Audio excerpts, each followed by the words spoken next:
There's a lot of talk about successful entrepreneurs and what makes them so successful. But the truth is, there are different ways to get to the top, and not all entrepreneurs have the same qualities. Some may be great at sales, others at marketing, and some may be really good at operations. Today, I want to highlight 3 phases that every business goes through and the type of person who excels in each phase. And if you can identify which phase your business is going through, it will help you figure out what kind of CEO you need to be in order for your company to succeed. The first phase is the idea and startup phase. The most important quality for a CEO in this phase is creativity. This is when you're coming up with the idea and putting together the building blocks of the business. You need someone who can paint a compelling picture of the future and rally people around it. If you look at companies like Apple or Disney, you can see how the creative input of their CEOs has shaped these companies into what they are today.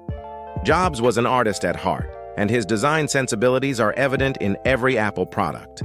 While Iger's storytelling ability is what made Disney the powerhouse it is today.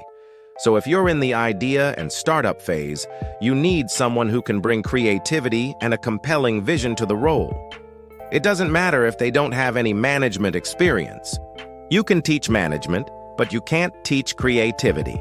And without it, you won't be able to get your business off the ground. The second phase is the growth phase. Once you've got a great product or service and some early customers, the next phase is to grow the business. This requires a very different skill set and personality type than the first phase. You need someone who is data-driven and analytical. They need to be able to track the right metrics, make adjustments quickly, and optimize for growth.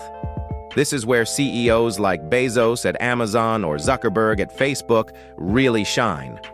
They're able to step back from the day-to-day operations and look at the business objectively. They use data and analytics to make decisions about where to allocate resources and how to best serve their customers. So if you're in the growth phase, you need a CEO who can take a step back and look at the business objectively. You don't need someone who's creative or even someone who has a lot of energy.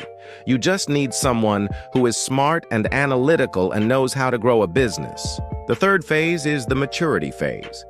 Eventually, all businesses reach a point where they need to become more efficient and sustainable. This often means cutting costs, streamlining processes, and focusing on the core business. In this phase, you need a CEO who is a strong operator, someone who can look at the business and identify areas where costs can be reduced and efficiencies can be gained. Think of companies like GE or IBM. These are companies that have been around for decades and have had to constantly reinvent themselves in order to stay competitive. They've done this by focusing on their core competencies and cutting out anything that is unessential to their success. So if you're in the maturity phase, you need a CEO who is a strong operator. You don't need someone who is creative or even someone who is a great salesperson. You just need someone who knows how to run a business efficiently. So the key takeaway here is that the type of CEO you need depends on the phase of business that you're in. If you're in the startup phase, you need a creative CEO. If you're in the growth phase, you need an analytical CEO.